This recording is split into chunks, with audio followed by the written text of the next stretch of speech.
নষ্ট করছে। ওরা যদি এই শুষ্ক মৌসুমে আমাদেরকে একটু পানি দিয়ে আমাদের সাথে ভালো সম্পর্ক তৈরি করে, তাহলে আমি মনে করি সম্পর্কটা একটু বন্ধুর সম্পর্কটা থাকবে। কিন্তু ওরা যদি এই শুষ্ক মৌসুমে আমাদেরকে পানি না দেয়, আমাদেরকে যদি চাষাবাদ করতে না দেয়, তো সম্পর্ক আরও তৈরি হবে, আরও খারাপ হবে। ঠিক আছে না? আর যে কোনো মুহূর্তে আমাদের যে আবাদের যে মৌসুমগুলো আছে, আমরা 3বার ফসল আবাদ করি। এখন আমাদের বাংলাদেশে আমরা যদি এই যে শুষ্ক মৌসুমে আমরা পানি দেয় না, আর ওই যে বর্ষা মৌসুমে আমাদের যখন পানি দরকার হয় না, তখন আমাদেরকে পানি দেয়। কারণ আমাদের বাংলাদেশে আমরা পেঁয়াজ তাদের কাছে আনছি না, আমরা কি পেঁয়াজ 30 টাকা 40 টাকা কিনে খাচ্ছি না?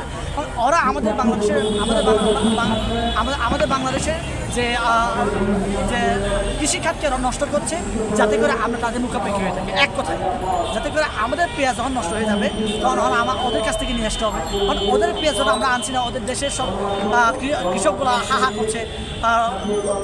এই জন্য আমি মনে করি যে ভারত এখনও সময় আছে, আমাদেরকে পানি দেন, আপনাদের ন্যায্যতার সাথে আমাদের পানি দেন। আমরা